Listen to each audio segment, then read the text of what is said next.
I'm your host, Gemma Putty. As a life coach to midlife mamas and women, I'm excited to bring these conversations from North Idaho and across this region to support you on your journey to vibrant living, glowing from the inside out, fully living in your own true to you power.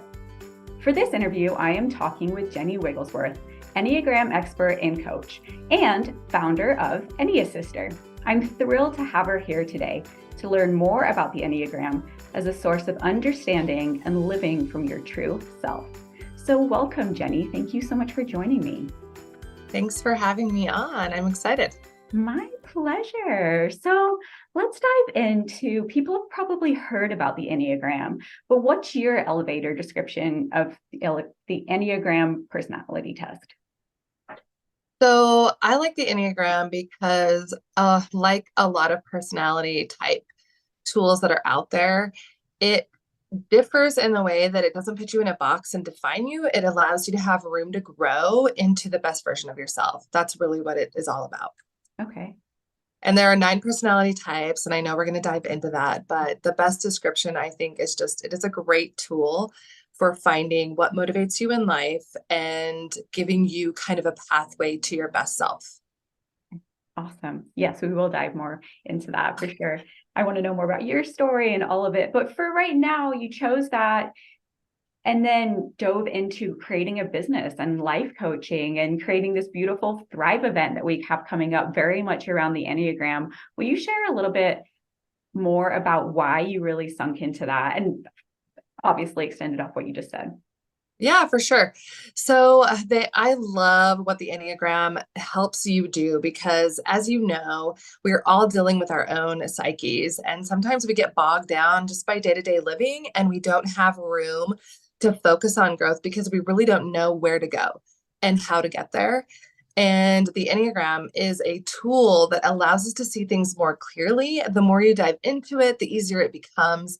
I fell in love with it because I was having marriage issues and counseling just wasn't doing it. And there are a lot of great counselors out there, and I definitely am an advocate for counseling of all kinds.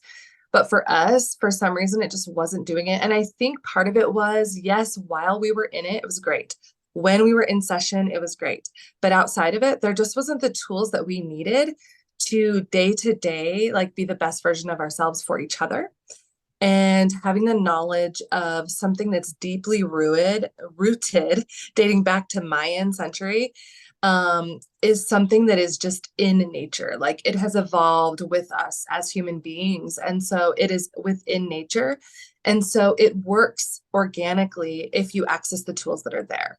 So I know that that's a lot packed into that, but all that to say, it is a natural way to access counsel and psychology without having to see a counselor every week. So once you understand your number and you understand your, let's just say, spouse's number, because that was my issue at the time, it just helps connect you better because you're no longer seeing the other person the way that you see the world. You're now able to see the world through their eyes, which is so eye-opening, and it definitely brings you into, without getting too like guru, an enlightened state of another person's being. So it sounds like woo-woo and whatever, but it really is true, and it's based on psychological science. So it really works. And that's when I fell in love with it, because it provided answers for a real relationship that I was having issues with. You know, obviously my husband, who I love and want to be with forever, I want to make it work. And it provided the tools in the best way for us to kind of understand what the other person was going through without making it about what was going on in our minds. So you said so much awesomeness right there. Specifically, like, start with the history of the Enneagram, because I started to think about it. I'm like, Enneagram, like, where does this even come from? What is it based on? How was it created? How does it pull all of this information to come up with the 9 personality types? Can you explain that a little bit more? Yeah, so I'm not, an expert on the history, but I know enough to understand why it is so powerful. Mm-hmm. So it is rooted in, or they believe, around the same time that the Mayans existed. So about 1700 years ago, a little bit more, give or take, around Mayan civilization. So that is a deep rooted culture that began, like it branched off into so many other cultures that we know today. And during that time, it wasn't called the Enneagram, of course, but it was understood that there were 9 personality types, Okay. that there were 9 different types moving and working and living amongst each other. And they didn't really have a word for it. It was just, I mean, in their language, it was just 9 personality types. And there are other cultures and belief systems that brought it into another umbrella, so to speak. So Christianity, they use like the 7 deadly sins, which is kind of confusing because it goes into 7. And Mm, so it's not pure 9, but the 7 deadly sins that Christianity uses are very much in parallel to the 9 types. oh, So it would be like the 7 major sins plus a couple other ones that definitely root back to the Enneagram. So again, this is like understanding how the psyche is working, even within branches of theology and culture amongst historical dates. And so around 1800, 1900 is when we really see Enneagram show up. So that's when we see like the evangelical world using the word Enneagram. okay. And it just means, in Greek, it just means 9 types. That's all it Okay. means. Okay. And so you've got the 9 types that definitely have come from deep rooted historical cultures like the Mayans. And I think they used it just because it made sense to them. Like they understood that you're acting differently. Why are you acting differently? Asking questions. And that's the furthest back. It probably goes back further to like Egyptian culture, but Yeah. that's as far back as I've taken it. Yeah. So yeah, that's what I know about the history of it. Well, and it's fascinating because I read Anatomy of the Spirit, I believe it was a while ago, and it compared, like you're saying, it was Christianity's framework, 10 Commandments, Tree of Life, and just looking whether it's Ayurvedic, the doshas, Mhm. Vata, Pitta, and then the other one. Katha. Yes, exactly. Like, and I think you and I, obviously, as people that I just love everything personal development, and I've chosen the chakras, you've chosen the Enneagram as your thing that's really calling to you. But as you and I have had conversations even in the past, we know that we're speaking the same language, and we can see like whatever for so long there's been these frameworks that cultures have put together to make sense of that people are different ways, that people are head, body, mind, and realizing that, to your point, coming back to being able to really support relationships and understanding your core relationships, but just also then being able to be in compassion to everyone else, because there's 9 different personality types based on just the Enneagram alone, and being able to be in compassion that not everyone's making decisions the way you are. Not everyone has the same strengths you are. And it seems so silly to say it, but we get into that like black or white, my way or the highway. And our world is very much in that right now, which doesn't cause joy and love. It causes ugly things. So Yes. coming back to this framework of the Enneagram, which is rooted in so much history, I love it. It's like, I mean, same with me with the chakras, is that there's been generations and generations and generations of people using it to make their lives better, to understand themselves better. That question of like, who am I? People are like, who am I? I don't really know. But like, Yeah. these are frameworks that help us break it down to Mhm. be able to understand that, to step into living our fullest life one step at a time, right? For sure. Oh, I love For it. sure. So you mentioned it's helped with your husband's relationship. Was that the first time that you really had dove deep into the Enneagram for that, or do you it Yeah. always kind of been on your like radar? No, no, no, no. I had no clue what it is. And I'm more of a cynic and skeptic than the other. So when someone had, and I'm sure there are many probably listening that are like, yeah, I don't know. I'm not into the Enneagram. But like once you actually look into it, I don't know how you can't fall in love with it because it is just such a useful tool. And every single time I do have a coaching session with someone, they're dumbfounded by how spot on it is when we have a session and I explain to them like what's going on behind the scenes and in your head. And it is really mind blowing. But to answer your question, yeah, I think it was. I mean, somebody had brought up the Enneagram with me. I was already doing coaching. I've been doing coaching for a long time, like even within my nutrition and my fitness counseling, coaching. I mean, I've been in the coaching world for almost, I would say, 20 years. It's been a really long time. So the Enneagram came about 7.5 years ago. Someone approached me and said, have you thought about coaching with the Enneagram? And I was like, no, I don't think that's for me or whatever. But I looked into it, gave them the benefit of the doubt. And when I started studying it and looking into it, I realized how powerful it was. And it was kind of around the same time that we were having marriage issues, and I was able to use it, practically. Yeah. And that's when it was so profound, because it's one thing to hear and read information and even like see an eye-opening for yourself, but then to actually use it practically with another person in relationship and it works, that's mind-blowing to me. And I think for a lot of people. Yeah, no, I love that. Yeah.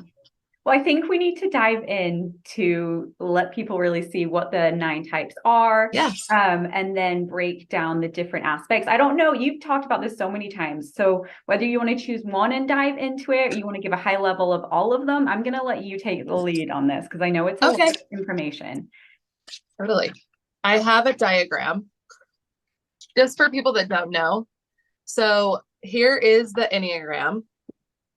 Perfect. And it's basically just a circle of 9 numbers. So when I do my sessions, either group sessions or individual sessions, we do what I call going around the circle.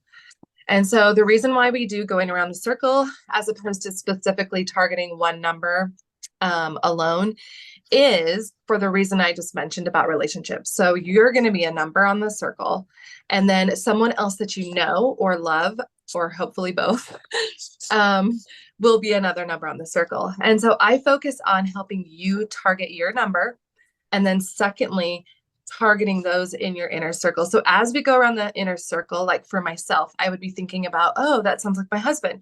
Oh, that sounds like my daughter. Oh, that sounds like my best friend and my mom. Like those are people in my inner circle, the deep relationships that you are probably going to have for the rest of your life. That's what I'm kind of targeting. And then as you work with me further and further, then we get into like, oh, career relationships and, working relationships and those, but those are more outer circle. It's a lot of information. And so I'm not going to be able to go super deep. Right. But what I would love is to just give people handles to understand briefly what each number is, so that, if they want more, they can get more. And if there's questions, then hopefully I can answer those. Yeah. Okay. So starting with the one, I'm a 1. And so 1s are the reformers. 1s are very conscientious of what is right, what is wrong. They really believe in ethical things, changing the world. They are the people that get on platforms and go for it. Save the world types. That's totally really you. I love that so much. Sorry, I've known you for a while now, and I'm like, that's totally you. Yes. Okay. Anyway. Yay. I'm glad that you're seeing that and feeling that. Where they have trouble spots, which we call traps, is when they're super critical, not only critical of themselves, but of other people. So their disintegrating pattern is when their reforming pattern of trying to change the world becomes more critical, cynical, and they start seeing more black and white instead of being more dogmatic about ideas and change. Because as we know, because we're so enlightened, we know that not everybody is going to be on the same page as us. But when you are kind of new at not just Enneagram work, but doing work on yourself, you're not there yet. And so for a 1, it can be really easy to slip into critical thinking in the way that's more criticizing as opposed to reforming and accepting what isn't, and kind of more of the integration patterns. So in integration, you're changing the world, you're helping, you're bringing others with you. It feels very loving environment. In the disintegration, it feels very like, I'm wrong, you're right. Gotcha. And that's the trap, right? The 1 has an inner critic, and only one other number has inner critic. So if you have an inner critic, you're probably a 1. So what that means is on a day-to-day, sometimes hourly, maybe minute, depending on who you are, you're going to feel and hear, like audibly hear in your head, you are not enough. You are not good enough. That wasn't good enough. we need to try harder. We need to do something better. That wasn't good enough. Basically, you're hearing that a lot. When you're in integration, you have to do a lot of work on reminding yourself, maybe through journaling, that I am good enough. And it doesn't have to be perfect. There's no such thing as perfect. That's an illusion. Even though my mind is telling me there is, and the one is always trying to achieve perfection, when you are in integration, you can accept that that doesn't exist. And so it is a spectrum of like disintegration, average space, integrated space. Wait, so everyone doesn't have an inner critic? No. Does it show up as different things for different people? Because for some of that, it could just be like negative thinking, right? For however they were raised, they've just like their parents told them they were never enough. So is it some of it could be that, but then with the Enneagram, this is really just based on okay, I have another question. Is Enneagram, it's not based on like star signs or anything. So No. I'm so fascinated in how they've narrowed it down into the 9. And the more that we talk about it, I'm like, how have they categorized people? Maybe I'm just taking us down a rabbit hole here, but I mean, it's psychologically based. okay. So it's definitely more mind based than anything else. Okay. Even though there still is a body, heart, and mind section of the Enneagram, the entire Enneagram is through the psyche. Okay. And so I believe, based on my studies, is that they studied the mind and they tried to understand, like, why are these people doing things differently than I'm doing things? And that's how they compartmentalized the different types. Because as we go along, you're going to see that some types are feeling repressed, some are doing repressed, and some are thinking repressed. So it's pretty obvious when you are in feeling and you're married to someone who is feeling repressed, they're not going to get there. They're going to have to use other tools to be able to even understand what feelings are. Interesting. Okay. So that's kind of like secondary level teaching. Yeah. Just because it is a lot, but I'll try to get there. The basic fear of a 1 is being corrupt. So if someone were to tell me that I did something for the wrong motives, that would break my heart more than anything else. Because everything that I do in my life, my intention is always for good, always. And so if someone felt that, my thought would be, well, that's more their psyche and what they're receiving because of the way that they look into the world. Okay. That has nothing to do with me. And that's a positive way for me to go into the world and know that sometimes people just don't understand or know me and know that my motives are with good intentions. Now, if it was you, someone who knew me and accused me of, as a 1, not me personally, but as a 1, if I was being accused of doing something with ill intentions, I would definitely have to address that right away. Like, I could not get that out of my mind because my whole purpose and motivation in this world is to do good. Good for myself, good for other people. That's not everyone's motivation, but that's mine. And so with that being said, that would crush a 1. Okay. Going back to the inner critic. So your question about, do we all have inner critics? We all have voices inside us that are going to gear us towards different things depending on the situation and the relationship. But it's not as loud as the inner critic. The inner critic is almost like having a bully inside of your head all the time. That even after you do something that you're like, I've been working on this and I think I did good. I'm getting all these accolades from other people. This is amazing. Like, most numbers would feed into that and accept it. Yes, I am good. Yes, these people love me. The 1 does not do that. They have a really hard time ever believing that they've done anything good, anything deserving. And so it takes a lot of what I call work to get to that integrated self where you stop believing the inner critic and you start accepting what other positive things are filling you up. I could see that being so powerful if someone was to take the quiz and be like, I am a 1. I thought there was, and for so many things, but I thought there was something wrong with me. I thought, like, realizing that bully in your head, you are a 1, you're more inclined to have a stronger bully in your head than other people, and that you might just need to work on that or be aware of it a little bit more in changing those thoughts and working with that inner bully more than someone else. There's nothing wrong with you. It's just this is the framework that you're working in, and knowing these Right. pieces allows you to thrive. Exactly. So I have pop culture examples if people are still lost. Yeah, let's do it. So if you know the show Friends, it's one of my faves. Of course, yes. I know it's total 90s, I which love it. ages me, but Me too. so Monica on Friends is a one. Okay. So if you notice in almost every single episode, she's doing something to perfect. She's doing something to reform. She's wanting things a certain way. Don't change the furniture around. Don't put coffee cups down. I don't want a ring. Like, that's more of a superficial way of looking at it because she's a character. But Monica is a good go-to if you're trying to figure out like what is a one. Another person is Hermione on Harry Potter. So that character is definitely a one. She's Yeah. always like, correcting everyone on their language and the way they say some of the spells. Captain America of Marvel is also a one. So those are all really good ones. So Captain America, obviously, he's wanting to reform the world. If those who are listening have seen the episode or the show with Captain America and Iron Man, where they're arguing, Iron Man's a 3, Captain America's a 1.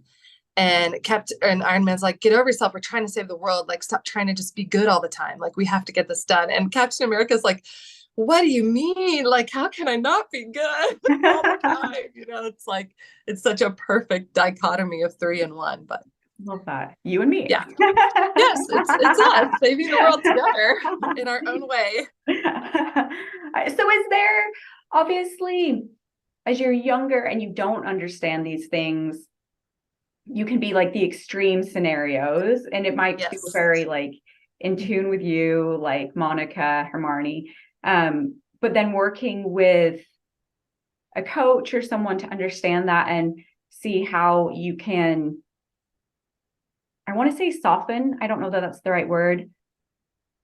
Soften some of your extreme ways of being by also understanding the people that are around you and how your extreme ways of being can work better with different personality types. I guess that's kind of what you were saying before with your husband, is tapping more into owning what you have and how it might be portrayed by other people or experienced by other people, and then experience or understanding other people so that you can see and maybe just understand them on a better level to see how this relationship of the two of you can work better. Did I say that right? Yeah, no, I got you. I'm following. Okay.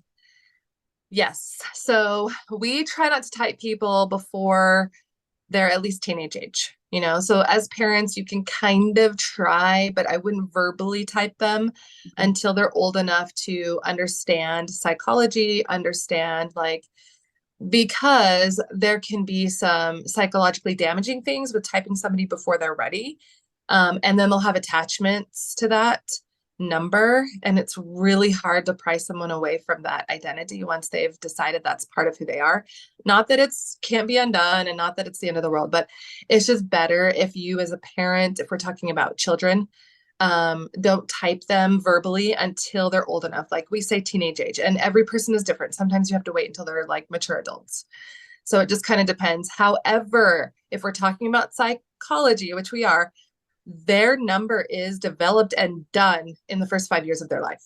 So it's not that it changes. It's just in their teenage years, they're going to be able to understand it. Obviously, when they're 5, you're not going to get very far, and there's so much there developmentally that it's just better to wait until they're teenagers because so much development is occurring, especially through junior high years and everything else. Okay. But going to your point about disintegrating patterns and integrating patterns, that's the words we use. Disintegration is when they're acting, outside of themselves, definitely not average space. And then integration is when they're going into their higher self. So for a 1, this might get confusing, but we're going to travel the circle. So 1s will go to 4. So in disintegration, they're going to become moody and irrational. So when they can no longer control their environment, which is a big thing for 1s, they get very irrational. It's kind of like it's the end of the world, and you see this as a teenage self. So a lot of times when I'm coaching parents, I help them see the disintegrating patterns, because usually that's not who they are. Mm-hmm. So if they're acting like a 4 and they're a teenager, they're probably a 1. Does that make sense? Yeah, for sure. Yeah. So when you're a teenager, you're going through a lot. You're probably going through a lot of disintegration, and then you're going back to average space. You're probably not getting into integration much as a teenager because you're figuring out who you are. And again, your number isn't changing, but it helps for us to understand, like, probably they're in disintegration and average space. So that will help us get to their number.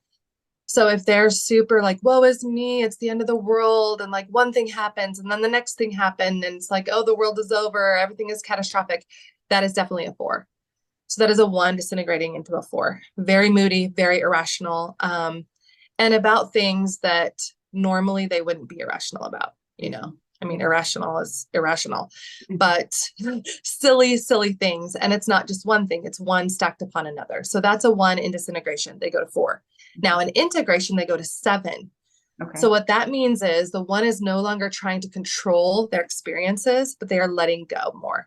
They're becoming more fun, more spontaneous. They're able to do things without a deep schedule, which is, you know, I'm a planner. So I'm not the only number that plans, but 1s plan. And like, I plan like at 12 to 1, I'm doing this. Like, you know, today I'm doing the podcast from 1:30 to 2:30. I already have like 3 weeks planned out, hour by hour. That's kind of the 1's jam. But it also allows me to be in the world in the way where I feel safe and comfortable. So planning isn't a bad or negative thing. Right. But when I'm able to let go as a 1 and climb into more spontaneity, I'm able to be more integrated with others is really the best thing.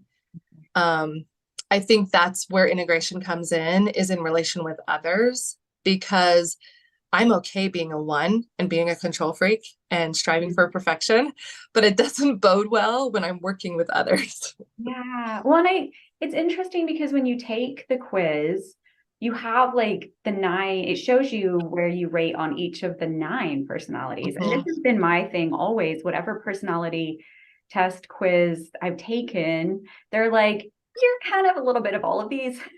So then, of course, right now I'm mostly 3 in the Enneagram, but there's pieces of that when I like read the description that I don't resonate with. And some part of me is like, that's not me. Should I be that way? And the other part of me is like, this is a framework, Gemma. Like, don't let those labels, like you were saying, those numbers, like define how you suddenly think you should be living. Because I've got some clients that are like that. They love the Enneagram and they're like, but I'm an 8. And I'm like, but you can like wiggle a little bit because you're probably a little bit of this and you're probably a little bit of that. I think it's the healthy way to approach it is with a little bit of detachment, in that if in your core, whatever that thing, that label that is, doesn't resonate with you, let it be. Like, let it go, right? Like, don't take it on as, oh, there's something wrong with me. Yeah, definitely. My advice is it is a tool to help you get where you want to go. Okay. Yeah. So if you're using it to define yourself and create identity around it, you're not using it for the way that I would recommend. It's definitely a tool to help you get what you need out of life, right? And that isn't a selfish thing, that is a human thing. And so for the 1, it is to be good. If you aren't being good for yourself and for others, then you are already in disintegration patterns, you know? And if you are in integration, then good is being seen in your community, in your inner circle, in all of the ways. And the only way to get there is through self-care. So I'm a huge proponent of self-care, and self-care is different for every single individual. So like for a 1, I need to write down when I do good, what that looked like, who was involved. I need to remind myself on paper, because I will never remember that. Because it's so easy for a 1 to just disregard it, even if it was like the best thing ever. Like, I graduated top of my class in the university, you know, and I still am like, I don't know, that wasn't really that great. You know, like, it's easy for me to downplay anything that I've done that other people might be seeing as great, because I'm always looking for something else to do good, not just accolades like graduating at top of your class, but I didn't save the world today. I'm a failure. That's kind of the 1's jam. And so without proper self-care, which has taken me years, and I still have moments where I'm like, oh my gosh, I did that again. You know, we all have those circles. But with proper self-care, you can be more integrated than not. I love that. And that allows you to see yourself how you truly are living. I love that. And to be able Yeah. to, like, you don't go so deep into the disintegration because you're like, oh, this isn't feeling good. I know I've got my tools. This is how I realign. This is how I do my self-care for me. And suddenly, like, your pendulum isn't swinging so far. You're just like, Mhm. oh, here's me, pretty healthy for the most part. Yes, Yeah. exactly.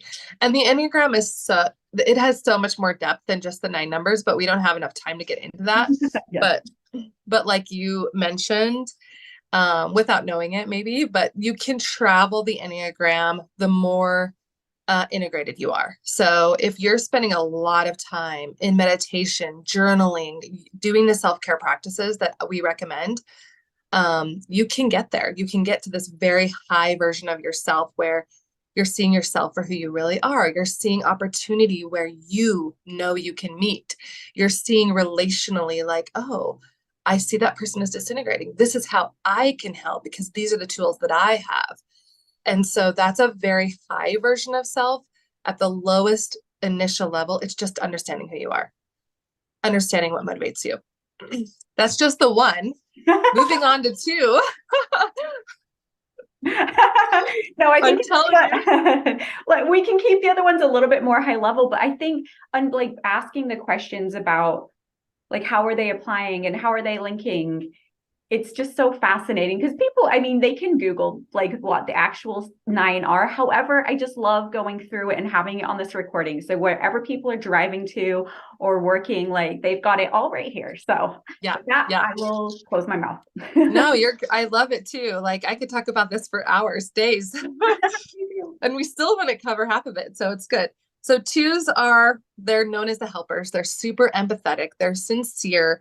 They are friendly, generous, self-sacrificing. They're the types that are just going to be like during COVID quarantine, they'd be like throwing toilet paper at their neighbors and strangers and like, how else can I help you? And I'm here for you. And I've already figured out what you need before you even ask. Like these are the twos in the world. They are just helpers, defined by their name.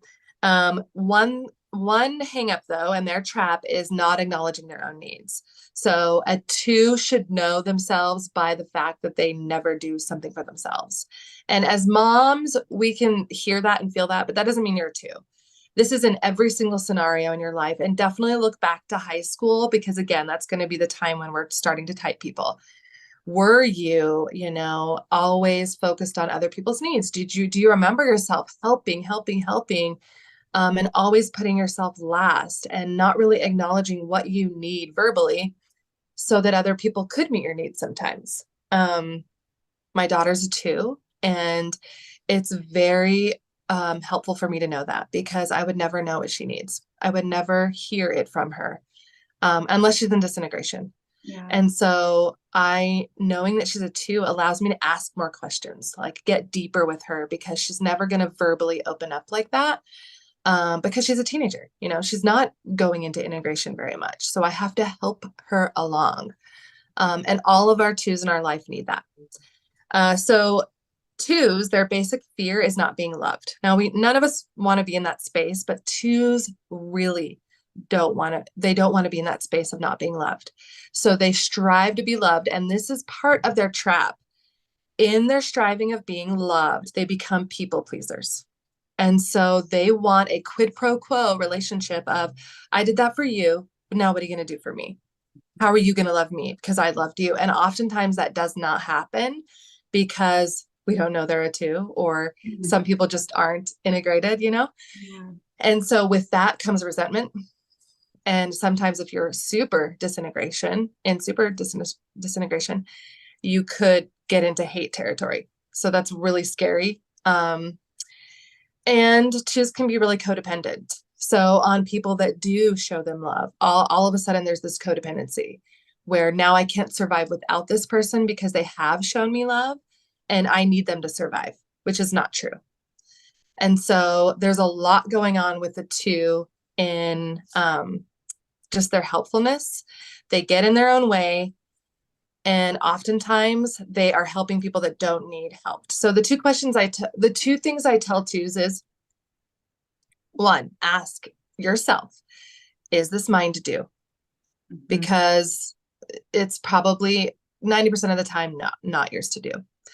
And a lot of times twos will be helping people outside of their inner circle, which how is that going to help when you're helping someone, which it's great to help someone, but we only have so much time and energy in our lives. Mhm. So if you help someone outside of your inner circle once or twice, great.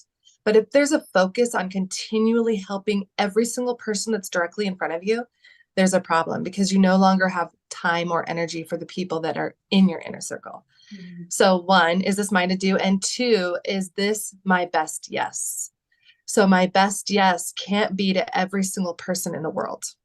It has to be to your best, right? To your spouse, to your children, to the people that you work with, to your close family. And maybe that isn't the titles that you have in your inner circle, but whoever those people are, that should be your best yes. And most likely you will not have time for anything else. I love that. Prioritizing, understanding yourself, understanding where your energy can go. And there's no one that doesn't need to give some of that energy to themselves to fill up their own cup in a very cliche Mhm. way to say that, right? Exactly. Exactly. And yeah, acknowledging their own needs, which just they believe the self-sacrificing is enough, and it is enough for the relationship that they're in, but they're self-sabotaging at the same time because they're dishonoring who they are as people. And the example that I like to give is the airport example of when the stewardess or the flight attendants tell us you need to put oxygen on your own face first and then your child or whoever is next to you, right? And that is a great analogy, I think, for twos is like it isn't selfish. In order to love them in the best of way, you have to love yourself first. You have to do the self-care because at the end of the day, you're giving them a very shortened, disintegrated version of yourself. Well, and I feel like too with women specifically, like selfish, it's very triggering, even to someone who Mhm. is very, I like own my selfishness. It's first of all, we've defined it with this negative connotation. I am retracting that. Like me Mhm. taking time to put on my own oxygen mask first is not selfish, I will say. Yes. But still, when people are saying, "Oh, you're taking time for that, you're taking time for self," there's this. I'm like, I still sometimes have to question myself. Am I taking too much time? Should I be doing more for someone else? Especially in mom role, where your spouse, your mom, your daughter, your sister, like in all of those roles, it's just, you have to like, selfish is not a negative thing. Selfish is Right. self-honoring so that you can breathe first, so that you can give oxygen to everyone around you and not suck it from them. Yeah, and it doesn't even have to be coined selfish. Like you can just say, like, I'm going to love myself. I'm going to empower myself. This is a self-empowerment move Yeah. for me to love others better, you know? And if that helps you get around it, because selfishness is shame-based It is. and twos live in shame. And so they get shame and it's very triggering. And our goal is for them to get out of shame. So riding the selfish wave is going to continue to keep them in shame. So first and foremost, is this mine to do? Secondly, is this the best yes? That's going to help them, I mean, 90% get to where they need to be Yeah. going to integration. Mm. So when they go to integration, they are going to go to four.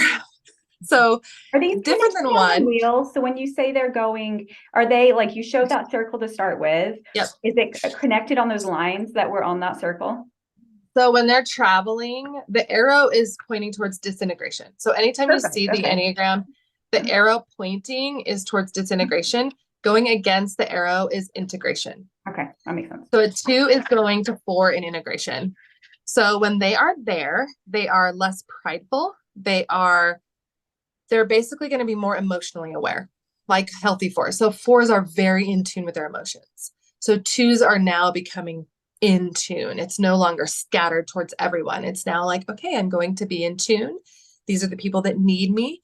This is how I'm going to be self-loving. And they're able to go into integration. When they're in disintegration, they get very aggressive, dominating, and they go towards eight. So That's the power moves for 2. Okay.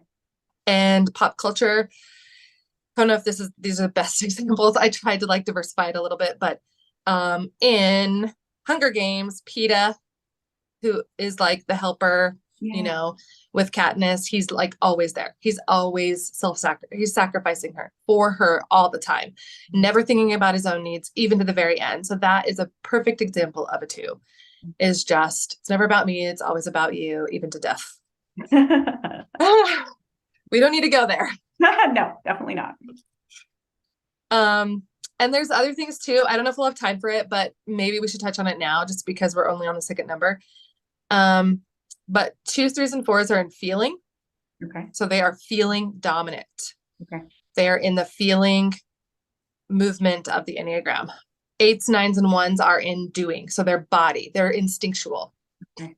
And then 5, 6, and 7s are in thinking. So they're the mind. So the mind, body, feeling. Okay. That's the way that we work it on the Enneagram. And there's a whole nother layer of stance. And stance has to do with what I talked about before, just lightly, is the feelings repressed. So this might get confusing, but it is really important because this is the way you take in the world. So sometimes you may feel more like you're one of the people in your stance, one of the numbers in your stance, but motivation is what drives your number. So 2s are motivated by helping, being loved, right? 1s are motivated by being good. Your motivation is going to be what drives your number. And it is really key that you get the right number, because how can you know what your proper self-care is if you don't nail your number? Yeah. So take time on it. Those of you who are listening, spend time.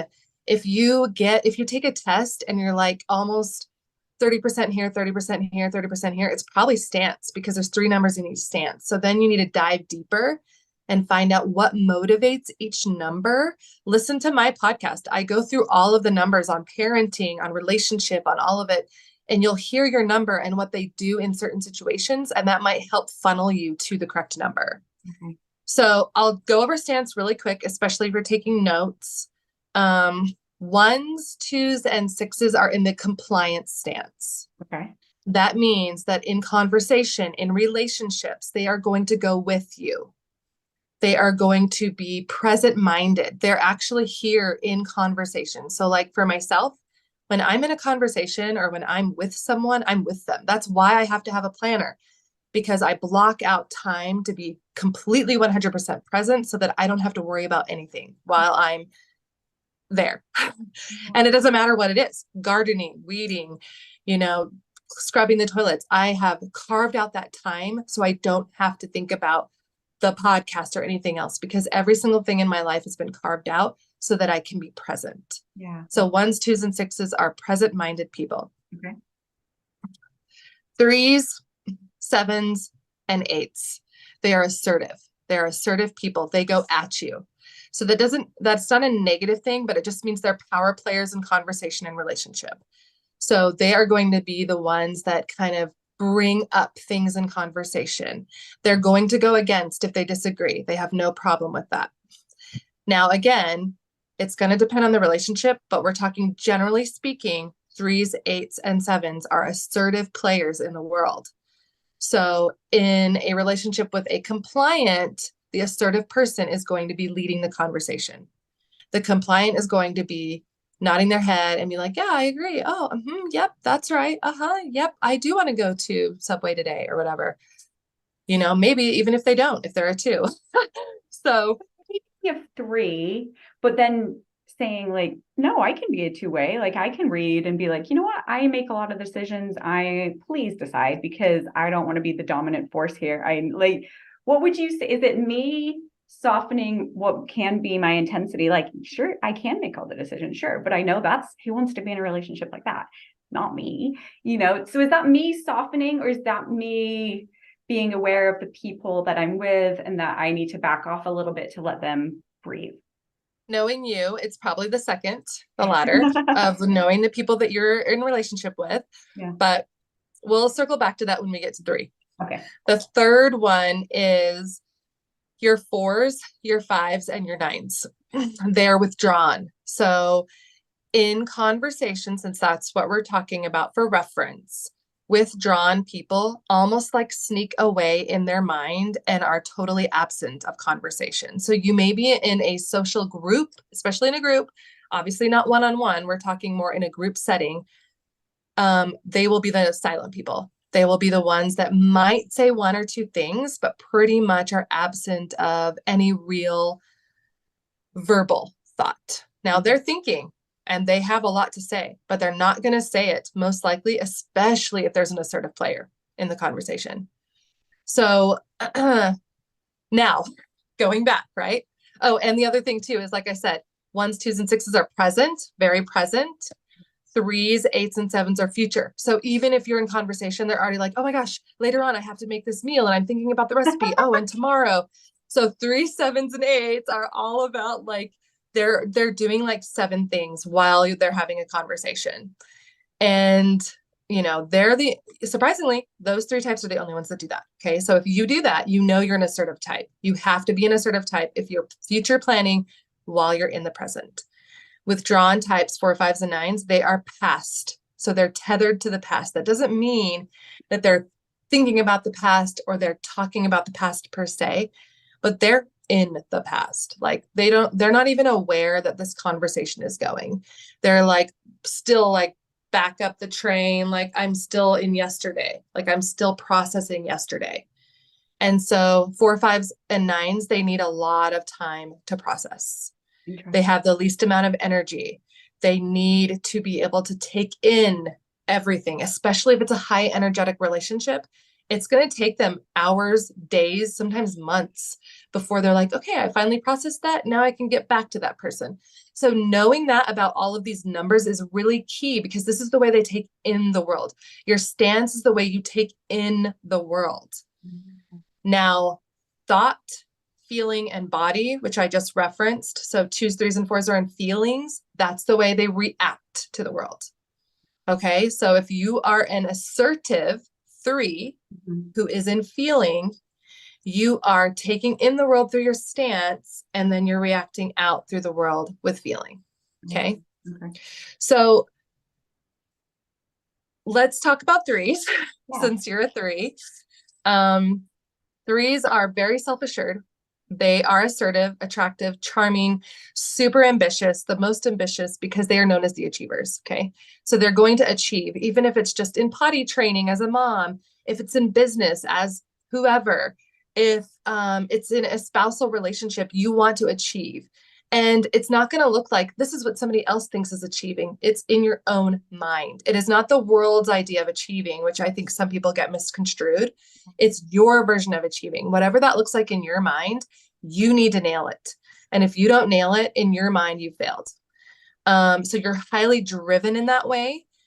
You are diplomatic, kind of like what you're talking about. Like you don't have to always be the one that's making the decisions, but you do know what you want. Right. If there was an option of like, let's have Italian, or, oh, I want to have American. Oh, let's do Mexican. You know what you want, but because you are integrated, you may use those powers to allow for other people to have the option. But that doesn't mean you couldn't have made the decision, planned it all out, and it would have been great. Right? Yes. The trap with a 3 is workaholism. Okay. Mm-hmm. So above all else, they are the most prone to becoming workaholics because they crave the achievement. Now, it doesn't always look like work in the more natural term in the United States, like capitalistic. It could mean workaholism as a mom, like, oh, I'm constantly doing play dates and I'm planning this and I'm planning that, and I'm not getting paid for it. It's still workaholism. Like you're still addicted to this achievement, whatever it might be. Right. The future, yes. For me, I call it the journey. Like, I'm like, I'm so curious and there's so many things to learn, and that personal growth. And maybe it's the integrated part of me that's like, I don't see it as like I'm failing or lacking. I'm just like, but like this life journey has got so many steps, and how far can I go and learn and grow and become a better version of myself, which I could see that being, I check myself to make sure it's coming from abundance rather than coming from lack, but I can see where both ends of those spectrums would live. Right. And again, I think it goes back to relationship. So you as a soul island could achieve all you want and experience everything. There's nothing bad about it. I don't use the word bad or good because they're not helpful words, but it is not as integrated as allowing that achievement to be seen integrated with other people. Like, how can I use my achievement to empower someone else? I've been given this gift. I understand how this works. I can allow my future planning into this to also aid in this relationship. And I could see it paralleling really well. Like, that's just one example. Obviously, if it's just for soul purposes, that is a 3 space. And I'm not saying that it's bad, but it can allow you to go into disintegration, where you do become a soul island and you are kind of steamrolling over other people to get you there. Yeah. When 3s are in disintegration, they are usually stressed. They are becoming disengaged and apathetic. So it's when they really don't care. So 3s, 7s, and 8s are feelings repressed. Okay. What that means is to get what they want in disintegration, they can put feelings aside. So if feelings are getting in the way of their achieving, 3s, 7s, and 8s can literally push feelings aside. Now, 3s are the only one in feelings anyways. Forget about 7s and 8s. They already are like, what are feelings? But 3s, they have a touchstone. They're on feelings, but they can push them aside when they're disintegrating to be able to get what they want. And we've seen this, we've seen this in culture, in business especially. Like, we know that most of them are 3s. There are other numbers, but it's easiest for 3s because they're driven by achievement to push feelings aside and go into their disintegration to get what they want. Interesting. So in integration, they are becoming more cooperative and committed. And that's kind of what I was going for.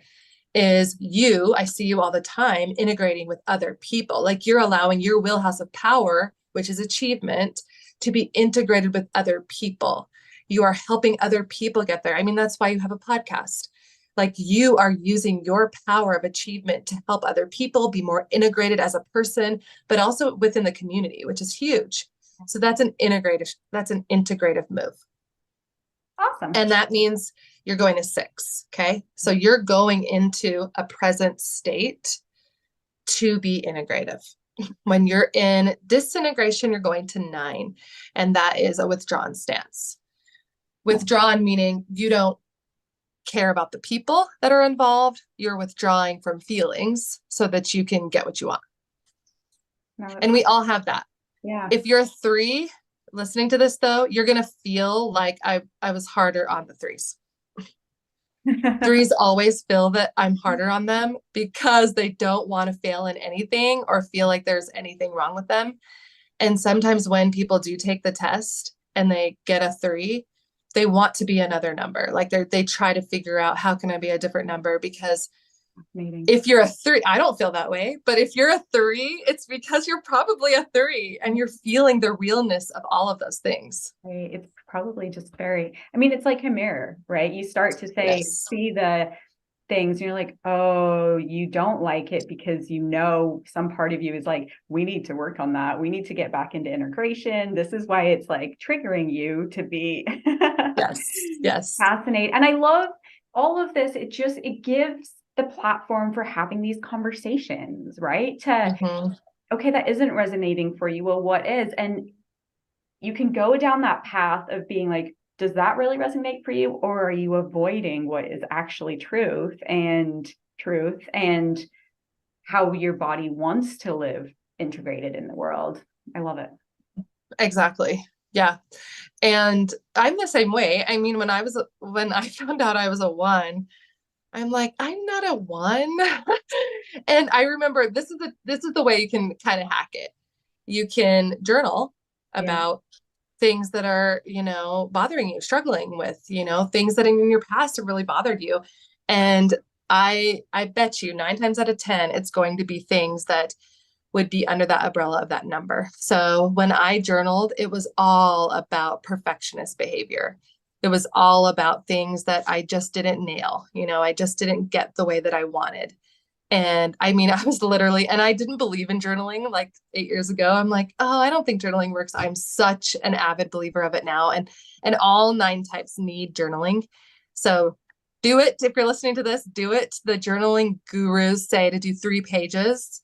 Just sit down and do 3 pages, even if it's, I don't know what I'm going to journal today. Just write that over and over, and something will come to your psyche, and you'll start writing real feelings. And I started bawling. There was a point where I was like, oh my gosh, this is so true about being a 1. And when you go to the disintegration, because it's easy to tell, like, oh, I do the disintegrating pattern. Like it's easy for us to understand ourselves when we see that mirror of failure, right? I mean, hopefully, because I would think that most of us could see that more clearly than, oh, I'm always perfect. I'm always in integration, I think that's harder to see. Yeah. But, when I look back at my life, especially high school, like I said, that's when you're changing and becoming yourself.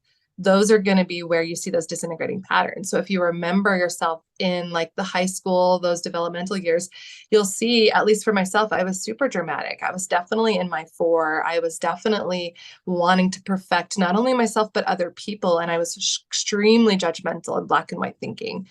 So, yeah, journal about that. Journal about high school. Like who was I in high school? That could be really helpful. Taking the quiz and reading the results, because the results are extensive. So it will give you a ton of stuff to journal about, like whether it's like what's coming up for you, what's really popping out for you. Start with the things that feel appealing. Like, yes, I am a achiever and this is great. La, la, la, la, la. Make sure you cover all of the things that are like, I don't want to own this. Let's journal it out and see whether I'm really am finding that true, and where those challenges or blocks or what's going on there. So yeah, I just find, because I'm kind of the same, where it's like, what do I journal about? Free writing. It's fun. Yeah. Like now I enjoy it and just let whatever come out, like the magic that flows through you, right? But if you're someone that's not there yet, just take the quiz and journal about what's coming up for you, because there's so much. Obviously, we've only even made it through 3 in the last 40 minutes. There's so much content that's fun just to reflect on and to think about yourself through. So for sure.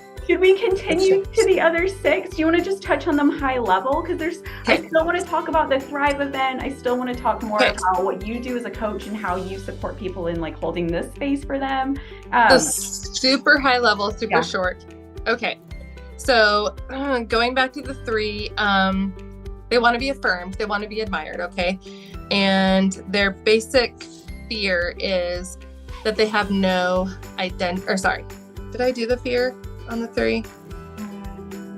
Yes. Being worthless is their fear. So they do not want to be worthless. They want to be valuable and worthwhile. So that's the goal.